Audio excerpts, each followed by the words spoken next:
Assalamu alaikum wa rahmatullahi wa barakatuh. Akkam jirtu ilmaan Oromoo addunyaa irratti argamtan marti keessan nagaa keessanii ani nagaa koodha alhamdulillahi rabbil alamin. Hadda fataayir biddijaaj kan jedhamu waliin hojjenna. Inni kun afaan Arabifaati yookaan afaan Oromootti ofii keenya jijjiirrachuu barbaanne daabboo yookaan sanduuchii keessisaa lukkuu qabudha kan nuti hojjennu jechuudha. Mee haala kamiin akka hojjennu wal duraa duubaan haalaallu jechuudha. Duras isa ilaaluu keenyaan dura fataayir biddijaaj hojjechuudhaaf maal faana barbaachisa kan jedhu duraan dursinee waliin ilaalla. Anas irratti daakuu burcuqqoo 2 qopheeffadhee jira. Daakuu adii normaalidha jechuudha. Aannan ho'aa miti qabbanaa'aa miti giddu galeessa kubbaayyaa 2 godhadhee jira. Zayitii burcuqqoo shaayii 1 godhadhee jira. Maankaa gurguddaa 2 kaameraa godhadhee jira. Maankaa gurguddaa 2 sukkaara, maankaa xiqqishoo 1 soogidda, maankaa guddaa 1 piikiin paawudar jechuudha. Jarreen kana nu barbaachisa. Akkamitti qopheessina kan jedhu immoo irshoo keenyatti naqna asitti isaanii duwwaatti jechuudha. Achiin aannan itti goona. Aannan kubbaayyaa 2 itti goona jechuudha.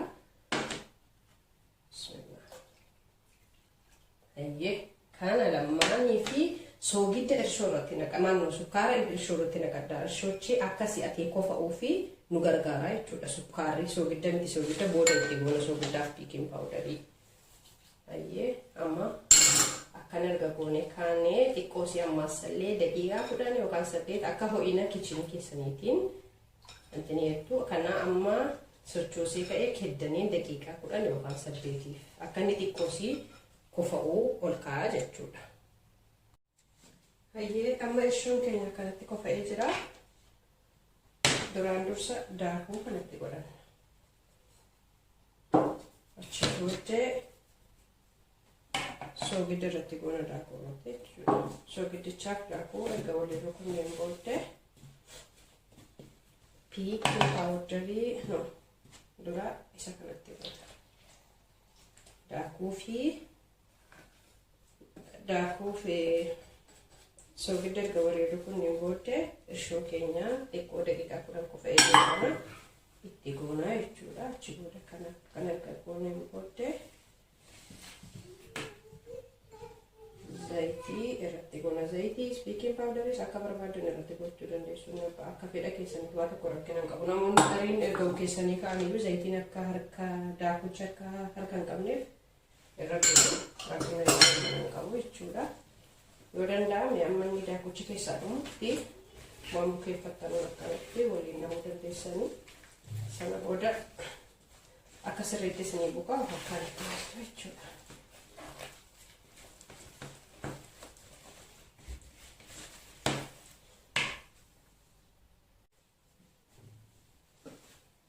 Kunoo kana fakkaata diidiin keenya amma inni xiqqoosii kofa'utti hojii amma eegalutti kanaaf kedda'amnee amma indaaqqocha akkanatti akka qopheessinu waliin ilaalaa jechuudha. Afuu yeroo jalqabaatiif kan itti godhannu zinjibilaa fi shunkurtii adii daakamaa itti godhanneetiyyi. Zinjibilaa fi shunkurtii adii daakamaa kunillee shunkurtii magariisa isa akka mukaa sanayyi kukkunne kaanee indaaqqochaa wajjin xabbasna jechuudha. Dura xiqqoosee akka kana gubnee kaanee akkasitti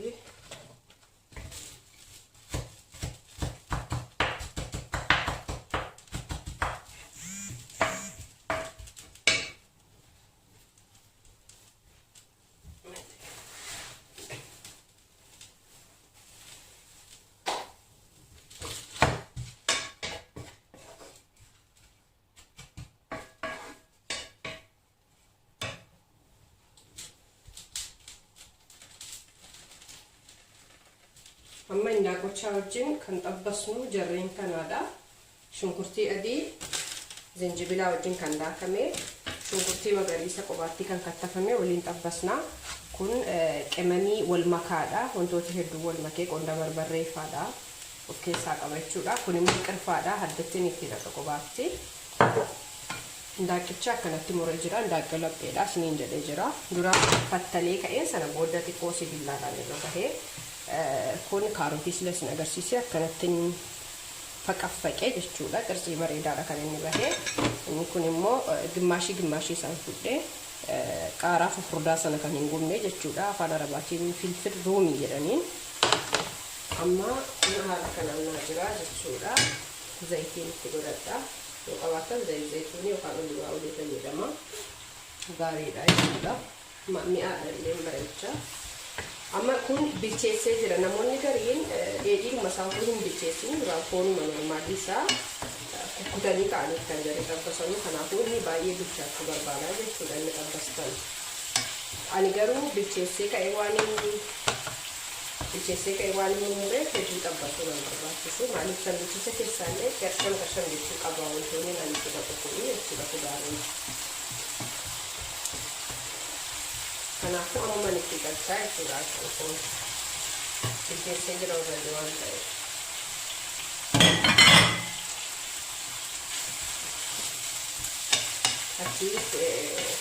Liitiin tokko ka'ee jira. Kanaafuu hedduu nan barbaachisu jechuudha. Fooni baay'isee ittiin goone maaliif kuduraalee kana fayyadamuu waan hin barbaachisu akka foonicha jedhamu baay'isee ittiin naqlee amma filfilluun ittiin naqna.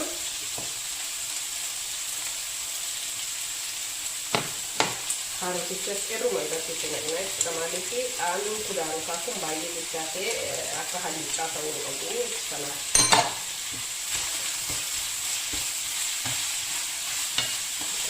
Kaarotichi immoo kalarri isaallee baay'ee bareecha.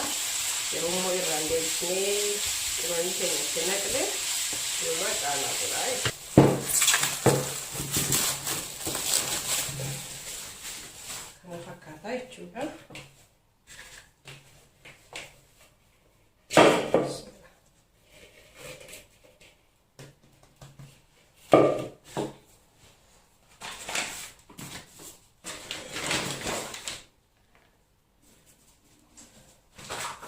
Bakka lamatti hin baafadha. Maaliif akka haphii ta'ee naa ciccitutti jechuudha.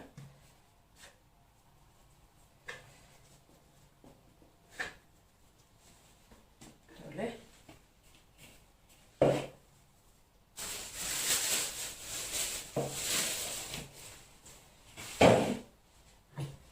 Hin daammataa jechuudha.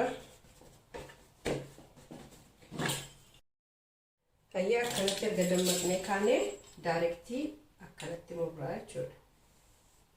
Wanti kun irraa raafamti. Akka piizaatti murraa jechuudha. Fakkeenyaaf akkanatti achiin akkanatti jechuudha. Tokkoon sii hojjedheen agarsiisa.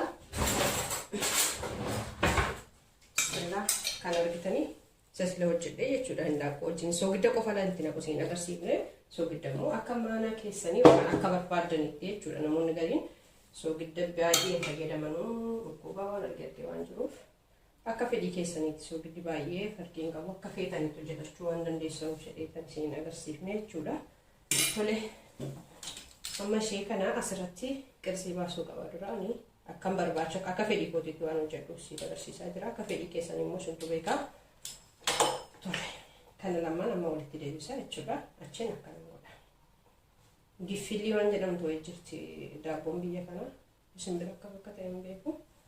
Argitanii qirsii isaa waan fakkaatu akkanatti hojjennaa jechuudha.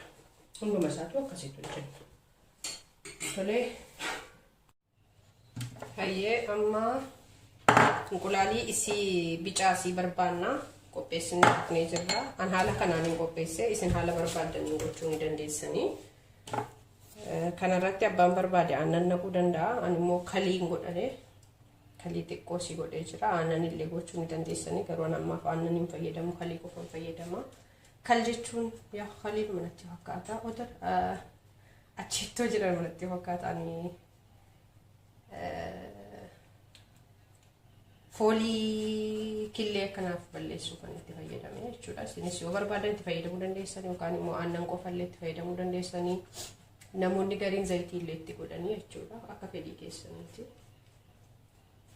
Amma kan akkasitti ergan irra dibee ka'een booddee saliixii yookaan immoo abasuuda irra keessa firfirsuu hin dandeenya, akkanumaan illee dhiisuu hin dandeenya, inni sun fedhii keessaniidha. Ani abasuuda yookaan saliixii irra firfirsaa jechuudha. Natti tolaan mi'aan jira lamaniyyuu. Akkasitti inni bilcheessinee baanee yookaan lafinni walitti deebina jechuudha. Assalaamu alaykum wa rahmatullahi wa barakaatu. Sanduuqiin sila siniin jedhee yookaan immoo faxaayir biddijaaj siniin jedhee kana fakkaata. Baay'ee bareedaa, baay'ee mi'aaha. Ilaalaa keessi isaa immoo kana fakkaata. Abbaan qabdanu keezeetti gochuu ni dandeessanii. Keezee jechuun chiizitti gochuu ni dandeessanii.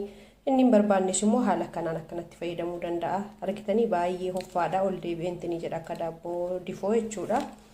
Argitanii keessoon isaa kana fakkaata jechuudha. Fageenyatti isinitti mul'atu. Daabboon isaallee baay'ee isaa laafaadha. Baay'ee mi'aaha, baay'ee bareedaa. Haala kanaa yoo keessummaan isinitti dhufee ijoolleen keessa yoo nyaata habashaa diddee fakkeenyaaf yoo injeeraan isin salacha'ee haala kanaan fayyadamuu dandeessanii. Baay'ee nyaata gaarii, nyaata urgaa'aadha mana keessatti qophaa'ee bakkeedha sanduuta binnee nyaachuudha. Yoo feene lukkuudha, yoo feene fooniin haala barbaanne mana keessatti yeroo gabaabaa keessatti akkasitti hojjetamee nyaachuu dandeenya jechuudha. Yoo isinitti tolee sheerii naaf godhaa, sabskraayibii naaf godhaa na deeggaraa. Inshaallah hamma viidiyoo biraatiin walitti deebinutti nagaan naa turaan isiniin jedha. Galatoomaa nagaatti.